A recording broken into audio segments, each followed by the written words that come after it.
All right, 6th grade, today we're going to be starting our clay pieces. Step 1 is going to be to build this sort of a half box. It's going to be a room, so we're going to need 3 slabs of clay, 1, 2, and 3. So to do that, the first thing you need to do is get your piece of clay. It's going to be a big chunky monkey piece of clay. And there's 2 ways to flatten it because you'll see it is not equal. So I got a thin and a really fat area over here.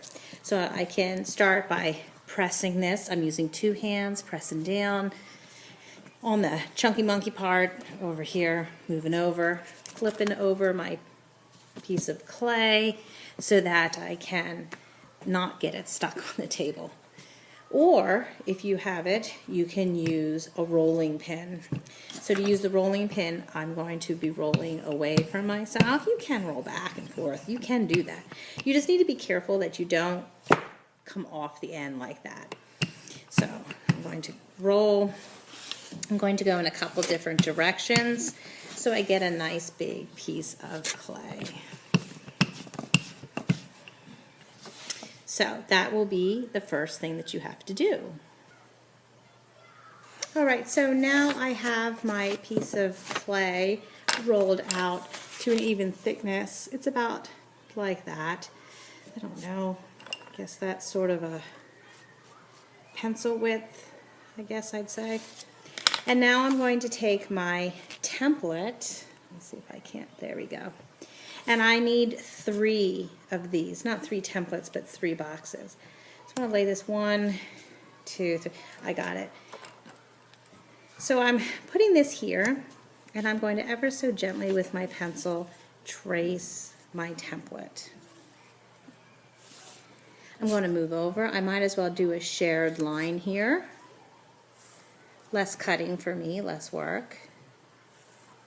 And then I'll bring it down. It doesn't quite line up here, but I can move it here in the middle. Again, I'm going to use the shared line and trace this. Notice I'm not pressing very hard on that pencil. I'm just getting a very thin line. It's hardly doing much of anything. You can trace with a pencil or you can trace with a needle tool. Remember, it's pretty pokey, so be really careful about that. When you're using the needle tool, it's the same thing. You're going to have that really gentle line, so that if it's a mistake, you can just rub it out. It's not a problem.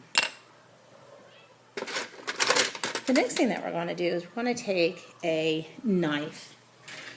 It's called a fettling knife. It looks like this. This one's been used pretty well already today. And a fettling knife is really just a thin piece of metal. So people always get a little, oh, I have a knife. You really don't. You have a piece of metal with a handle.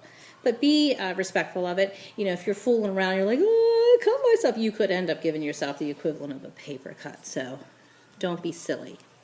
I'm going to take this and I'm just going to drag it all the way through so I get a cut at one time. And I'm going to follow my lines. This is not a steak knife, so you shouldn't be doing this. You're not cutting a steak. So down and glide. So once I cut all 3 of these out, I'll be ready to move on. So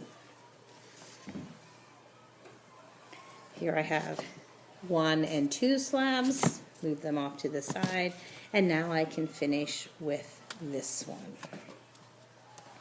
All your extra pieces you're going to want to keep together. So there's my 3rd one. So all of these should go together. Keeping them together instead of separate will keep them a little bit more moist, trap the moisture in there. So that is step 1. That is going to give you your 3 base pieces.